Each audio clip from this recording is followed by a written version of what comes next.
അമ്മ മെലിഞ്ഞു പോയിരുന്നോ? അമ്മയുടെ ദേഹം ശോഷിച്ചു പോയിരുന്നുവോ?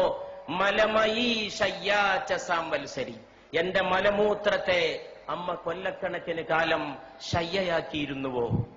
ഇന്നത്തെ പാഠപുസ്തകങ്ങൾ ഇതൊന്നും തെരഞ്ഞിട്ട് കാര്യമില്ല. ഇന്നത്തെ വിദ്യാഭ്യാസത്തിൽ a+b²=a²+b²+2ab എന്ന് പഠിപ്പിക്കുന്ന തിരക്കിൽ അമ്മയാരെന്ന് പഠിപ്പിച്ചു കൊടുക്കാൻ ഒരു സംവിധാനവുമില്ല. അതുകൊണ്ട് അമ്മയെ വീടുകളിൽ നിന്ന് ആട്ടിപ്പുറത്താക്കുന്നവരൊക്കെ വിവരമില്ലാത്തവരും വിദ്യാഭ്യാസമില്ലാത്തവരുമാണെന്ന് ധരിക്കണ്ട.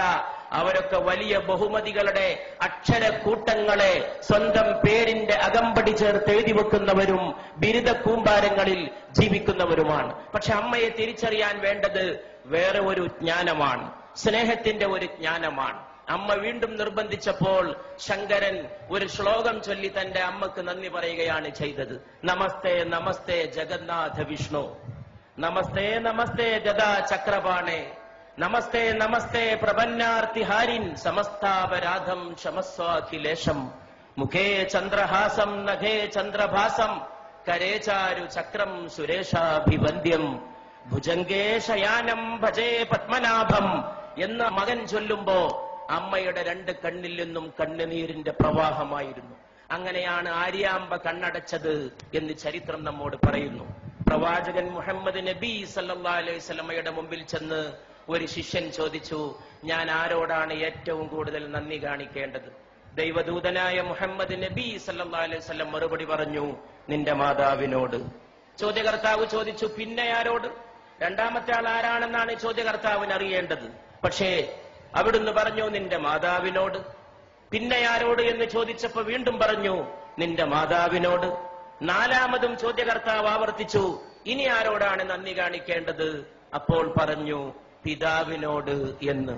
3 വട്ടം മാതാവും 4ാമത് മാത്രം പിതാവ് പോലും കടന്നു വരുന്ന വ്യാഖ്യാനമില്ലാത്ത, വർണ്ണിക്കാൻ കഴിയാത്ത സുഹൃതത്തിന്റെ പേരാണ് അമ്മ എന്ന് പറയുന്നത്. ഒരു കുഞ്ഞ് ജന്മം പ്രാപിച്ച് കുഞ്ഞിനെ അമ്മ മടിയിലിരുത്തി കുഞ്ഞിന്റെ ചുണ്ടിൽ, നമ്മുടെയൊക്കെ ചുണ്ടിൽ ആദ്യത്തെ ദാഹം വൈദ്യുതി തരംഗം പോലെ ത്രസിക്കുമ്പോൾ, അതൊരു ഇലക്ട്രിക് വേവ് പോലെയാണ്. ആദ്യത്തെ ദാഹം, ആ ആദ്യത്തെ ദാഹം വൈദ്യുതി തരംഗം പോലെ നമ്മുടെ ചുണ്ടിൽ ത്രസിക്കുമ്പോൾ മാതാവ് തന്റെ നെഞ്ചത്തെ അമൃത കുംഭങ്ങളോട് തന്റെ മോനെ ചേർത്ത് പിടിക്കുന്നു. ചുണ്ടിന്റെ വൈദ്യുതിയുടെ ആദ്യദാഹം ത്രസിക്കുന്ന ആവേശത്തോടെ മാതാവിന്റെ ശരീരത്തോട് ചേരുമ്പോൾ അമ്മയുടെ ശരീരത്തിന്റെ ഓരോ സിരകളും ചേർന്ന് പാടുന്ന ഒരു സംഘഗാനമുണ്ട്. നീ അമ്മയാണ്, നീ അമ്മയാണ്, നീ അമ്മയാണ്. ഞാൻ വിശ്വസിക്കുന്നു ഈ ലോകത്തെ ഏറ്റവും വലിയ കലാമുഹൂർത്തം ആ സന്ദർഭമാണ്. The best artistic moment of human life, മാനവ ജീവിതത്തിന്റെ ഏറ്റവും ഉത്കൃഷ്ടമായ കലാമുഹൂർത്തം. അത് അമ്മയ്ക്ക് മാത്രം വശമുള്ളതാണ്, അതാർക്കും അവതരിപ്പിക്കാൻ കഴിയില്ല. ആ അമ്മയെ ആട്ടിപ്പുറത്താക്കുമ്പോൾ ഈ ലോകത്തെ ഓരോ മനുഷ്യനും ചിന്തിക്കാൻ കഴിയട്ടെ, 9.5 മാസത്തോളം നീ നിന്റെ മാതാവിന്റെ ഗർഭാശയത്തിൽ കഴിഞ്ഞ സമയത്ത് നിന്റെ ശരീരത്തിന് വേണ്ട ഊർജം നൽകാൻ, ആഹാരം നൽകാൻ അമ്മയുടെ ശരീരത്തിൽ നിന്നൊരു കേബിൾ വയറിട്ട് നൽകിയിരുന്നു നിന്റെ ദേഹത്തേക്ക്. ആ കേബിൾ വയറിലൂടെ നിനക്ക് ആഹാരം നൽകിയിരുന്നു, അന്നം നൽകിയിരുന്നു. അതിലൂടെയാണ് നീ ശ്വസിച്ചത്, അതിലൂടെയാണ് നീ പോഷകാംശം സ്വീകരിച്ചത്. നീ ജനിച്ചു വളർന്ന് വലിയ ആളായി ആകാശം മുട്ടുന്ന രീതിയിൽ വളർന്നപ്പെടും. നിന്റെ മാറത്ത് ദൈവം അതിന്റെ ഒരു മുദ്ര ബാക്കിയുണ്ടാകണമെന്ന് തീരുമാനിച്ചു. അതാണ് പൊക്കിൾ കുഴി. മാതാവിനെ ചവിട്ടാൻ കാലോങ്ങുന്നവന്റെ മാറത്തിരുന്ന് ഈ മുദ്ര തേങ്ങണം. ആ മുദ്ര മരിക്കുന്നവരെ, 9.5 മാസത്തെ ജീവത്യാഗത്തിന്റെ മുദ്ര, മനുഷ്യൻ മരിക്കുന്നവരെ അവന്റെ മാറത്ത് കിടക്കണം എന്ന് സർവേശ്വരൻ തീരുമാനിച്ചിരിക്കുന്നു. അച്ഛന്റെ മുദ്ര പോലും വേണമെങ്കിൽ ശരീരത്തിൽ നിന്ന് മാറ്റിയേക്കാം. മാതാവിന്റെ മുദ്രയെന്ന പൊക്കിൾ കുഴി മാറ്റാൻ ഈ ലോകത്ത് ഒരു ശസ്ത്രക്രിയ കൊണ്ടും സാധ്യമല്ല. അത്ര വലിയ അടയാളമായി അത് ജ്വലിച്ചു നിൽക്കുകയാണ്. ഈ നാട്ടിക കടപ്പുറത്ത് തടിച്ചുകൂടിയ സഹോദരങ്ങൾക്ക് മുമ്പിൽ എന്റെ വാക്കുകൾ അവസാനിപ്പിക്കുമ്പോൾ എനിക്കൊന്നേ പറയാനുള്ളൂ. ഈ ലോകത്തിന്റെ ഇന്നത്തെ ഏറ്റവും വലിയ പ്രശ്നം ഏതാണ്?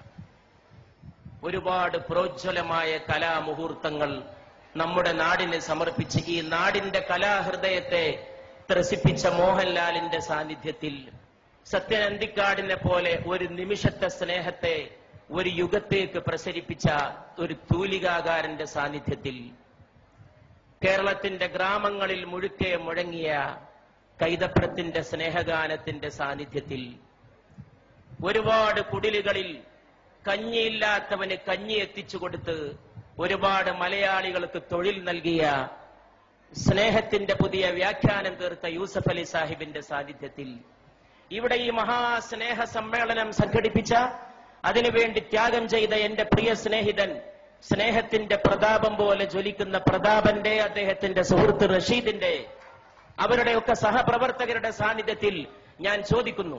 ഇവിടെ ചോദിക്കേണ്ട ചോദ്യം അതാണെന്ന് വിശ്വസിക്കുകയും അതിന് ഉത്തരം നൽകാൻ ശ്രമിക്കുകയും ചെയ്തുകൊണ്ട് ഞാൻ എന്റെ വാക്കുകൾ അവസാനിപ്പിക്കുകയാണ്. ഏതാണ് ഈ ലോകത്തിന്റെ ഏറ്റവും വലിയ പ്രശ്നം? അത് ദാരിദ്ര്യമല്ല. ഇഷ്ടം പോലെ പട്ടിണി ഇന്നും ലോകത്തുണ്ട്. എന്റെ അടുത്തൊരു ചെറുപ്പക്കാരൻ വന്നിരുന്നു, ഒട്ടകത്തിന്റെ മലദ്വാരത്തിലേക്ക് വായ ചേർത്ത് നിൽക്കുന്ന ഒരു സുഡാനീസ് ബാലന്റെ ചിത്രവുമായിട്ട്. ഒട്ടകം വിസർജിക്കുന്നതിന് വേണ്ടി ആ വിസർജ്യം ആഹരിക്കാൻ കാത്തു നിൽക്കുകയാണ്. ദാരിദ്ര്യത്തിന്റെ പരമകാഷ്ഠ, ഒട്ടകത്തിന്റെ മലദ്വാരത്തോട് വായ ചേർത്ത് വെച്ച് നിൽക്കുന്ന സുഡാനിലെ ബാലൻ. എന്നിട്ടും ഞാൻ പറയുന്നു, ദാരിദ്ര്യമല്ല ഈ ലോകത്തിന്റെ പ്രശ്നം. ഈ ലോകത്തിന്റെ പ്രശ്നം ഇന്നും ഒരുപാട് നിരക്ഷരരുണ്ടെങ്കിലും നിരക്ഷരതയുമല്ല ഈ ലോകത്തിന്റെ പ്രശ്നം എന്ന് ഞാൻ പറയും. ഈ ലോകത്തിന്റെ ഏറ്റവും വലിയ പ്രശ്നം തൊഴിലില്ലായ്മയില്ലെന്നും ഞാൻ പറയുന്നു. ഈ ലോകത്തിന്റെ പ്രശ്നം സ്നേഹശൂന്യതയാണ്. അതിൽ നിന്നാണ് വർഗീയത ഉണ്ടാകുന്നത്, അതിൽ നിന്നാണ് ഭീകരവാദം ഉണ്ടാകുന്നത്, അതിൽ നിന്നാണ് തീവ്ര സങ്കല്പങ്ങൾ ഉണ്ടാകുന്നത്, അതിൽ നിന്നാണ് മാതാവിനെ ആട്ടിപ്പുറത്താക്കാനുള്ള അവസരമുണ്ടായിത്തീരുന്നത്, അതിൽ നിന്നാണ് അച്ഛനെ അവഗണിക്കാൻ തോന്നുന്നത്. മാതാവിന്റെ കാൽച്ചോട്ടിലാണ് സ്വർഗം എന്ന് പ്രവാചകൻ പറഞ്ഞു. മാതാപിതാക്കൾക്ക് പ്രായമെത്തിയാൽ അവരോട് ഛെ എന്ന വാക്ക് പോലും പറയരുത് എന്ന് ഖുർആൻ വിലക്കി. ഛെ എന്ന ഒരു വാക്ക് മതി വേദനിപ്പിക്കാൻ. നീ നിന്റെ അച്ഛനെ തൊഴിക്കണമെന്നില്ല, ഒരു വാക്ക് മതി വേദനിപ്പിക്കാൻ. വാക്കുകൊണ്ടുപോലും നീ അവരെ വേദനിപ്പിക്കരുത്. ദൈവത്തോട് നന്ദി ചെയ്യുന്ന പോലെ നീ നിന്റെ മാതാപിതാക്കളോട് നന്ദി ചെയ്യണം എന്നും ഖുർആൻ തുടർന്ന് കൽപ്പിക്കുന്നു. അതുകൊണ്ട് പ്രിയപ്പെട്ടവരെ, ഇന്നത്തെ ലോകത്തിന്റെ ഏറ്റവും വലിയ പ്രശ്നം സ്നേഹശൂന്യതയാണ്. അത് ഓർമ്മിപ്പിച്ച വലിയ ഒരമ്മയെയും ഞാൻ ഓർക്കുന്നു. അത് മദർ തെരേസയാണ്. ഇന്ത്യയിലെ വലിയ ഒരമ്മ, ഒരുപാട് മക്കളെ മാറോട് ചേർത്ത അമ്മ. സ്നേഹമെല്ലാം ജയിക്കും, സ്നേഹമെല്ലാം പൊറുക്കും എന്ന് പഠിപ്പിച്ച ആ അമ്മയുടെ പേരിൽ ഈ സ്നേഹ സദസ്, ഇവിടെ കൂടിയ എല്ലാ അമ്മമാരുടെയും പേരിൽ, മോഹൻലാലിന്റെ അമ്മ ഇവിടെ വിളക്ക് കൊളുത്താൻ എത്തിയത് ഒരുപക്ഷെ ഈ മൺതരികൾ നാളെ ഓർത്തേക്കും. കാലങ്ങൾ കഴിഞ്ഞ് ഈ അമ്മമാർ വീട്ടിലേക്ക് പോയാലും നാളെ വൃദ്ധസദനങ്ങൾക്കെതിരായ ഒരു താക്കീതായി, ഇരുട്ടത്തൊരു കിരണമായി, ഒരു ഉൽഫുല്ല ബാലരവിയുടെ അരുണോദയ കിരണമായി, സ്നേഹനിരാസത്തിന്റെ അന്ധകാര സീമകളിലേക്ക് അടിച്ചു വീശുന്ന സ്നേഹപ്രകാശത്തിന്റെ ജ്വാലയായി ഈ തിരി എന്നും കത്തി എരിഞ്ഞു എന്ന് വന്നേക്കും. അപ്പോഴും നിങ്ങളും ഞാനും ഓർത്തേക്കും, നമ്മൾ രാത്രി ഉറങ്ങിക്കിടക്കുമ്പോ നമ്മുടെ പിതാവ് വന്നത്. അർദ്ധരാത്രിക്ക് ശേഷം തൊട്ടിലിൽ കിടക്കുന്ന എന്നെയോ നിങ്ങളെയോ നോക്കി അമ്മയോട് അല്ലെങ്കിൽ ഉമ്മയോട്, അച്ഛൻ അല്ലെങ്കിൽ ബാപ്പ ചോദിച്ചത്, ഉപ്പ ചോദിച്ചത്, എന്റെ മോൻ ഉറങ്ങിയോ? എന്റെ മോൻ. ഈ ലോകത്ത് ട്രാൻസ്ലേഷൻ ഇല്ലാത്ത, പരിഭാഷയില്ലാത്ത ചില പദങ്ങളുണ്ട്, അതിൽപ്പെട്ടതാണിത്. ആ സമയത്ത് പാവം മാതാവ് പറഞ്ഞിരിക്കും, മോൻ ഉറങ്ങി അല്ലെങ്കിൽ മോൾ ഉറങ്ങി എന്ന്. അപ്പൊ ഈ പിതാവ് തൊട്ടിലിൽ നിന്ന് കുഞ്ഞിനെ, നിങ്ങളെ എന്നെ വാരിയെടുത്തത്, മൂക്കോട് ചേർത്ത് ഉമ്മ വെച്ചത്, കവിളത്തും നെറ്റിയിലും ശിരസിലുമല്ല, നമ്മുടെ കുഞ്ഞിക്കാലുകൾ മൂക്കോട് ചേർത്ത് വെച്ച് ആ പാവപ്പെട്ട മനുഷ്യൻ വിതുമ്പിയത്. അതിന്റെ ഒരു സ്നേഹത്തിന്റെ മുഹൂർത്തം ഓർമ്മയുണ്ടെങ്കിൽ കേരളത്തിലെ വൃദ്ധസദനങ്ങൾ മുഴുവൻ അടച്ചിടാനും അവിടെയുള്ള വൃദ്ധ ദമ്പതികളെ സ്വന്തം വീടുകളിലേക്ക് കൂട്ടിക്കൊണ്ടുപോകാനും ഇവിടുത്തെ മക്കൾക്ക് സാധിക്കുമായിരുന്നു എന്ന് ഞാൻ വിശ്വസിക്കുന്നു. ആ സമയത്തൊരു പക്ഷേ ഏതോ ഒരു കവി വിലപിച്ച പോലെ കാലവും വിലപിച്ചേക്കും. ഈ മഹത്തായ സദസ് ഞാനൊരു ഹിന്ദുസ്ഥാനി കവിയുടെ വാക്കുകളെ കൊണ്ട് ഉദ്ഘാടനം ചെയ്യുകയാണ്. ഘർ ലോട്ട് കെ റോയേംഗെ മാം ബാപ്പ് അക്കേലെ മേ, ഘർ ലോട്ട് കെ റോയേംഗെ മാം ബാപ്പ് അക്കേലെ മേ. വീട്ടിൽ പോയിട്ട് അമ്മയും അച്ഛനും ഒറ്റക്ക് കരയും. ഘർ ലോട്ട് കെ റോയേംഗെ മാം ബാപ്പ് അക്കേലെ മേ, മിട്ടി കെ ഖിലോനെ ഭി സസ്തേ ന ഥേ മേലേ മേ. എന്തുകൊണ്ടാണ് വീട്ടിൽ പോയിട്ട് അച്ഛനും അമ്മയും ഒറ്റക്ക് കരയുന്നത്? മണ്ണുകൊണ്ടുണ്ടാക്കിയ കളിപ്പാട്ടത്തിന് പോലും ചന്തയിൽ നല്ല വിലയായിരുന്നു. ഈ കവി വാഴ്ത്തപ്പെടട്ടെ. മണ്ണുകൊണ്ടുണ്ടാക്കിയ കളിപ്പാട്ടത്തിന് പോലും ചന്തയിൽ നല്ല വിലയായിരുന്നു. മനുഷ്യരെ നിർമ്മിച്ചൊരുക്കുന്ന മാതാവിനും പിതാവിനും ഒരു വിലയുമില്ല. ആ കളിപ്പാട്ടത്തിന്റെ വിലയെങ്കിലും അമ്മയ്ക്കും അച്ഛനും തിരിച്ചേൽപ്പിക്കുന്ന മനോഹരമായ ഒരു പ്രഭാതത്തിന്റെ നാന്ദിയാകട്ടെ ഇന്നത്തെ വൈകുന്നേരത്തെ അസ്തമയ ശോഭ എന്ന പ്രാർത്ഥനയോടെ ഞാൻ എന്റെ വാക്കുകൾ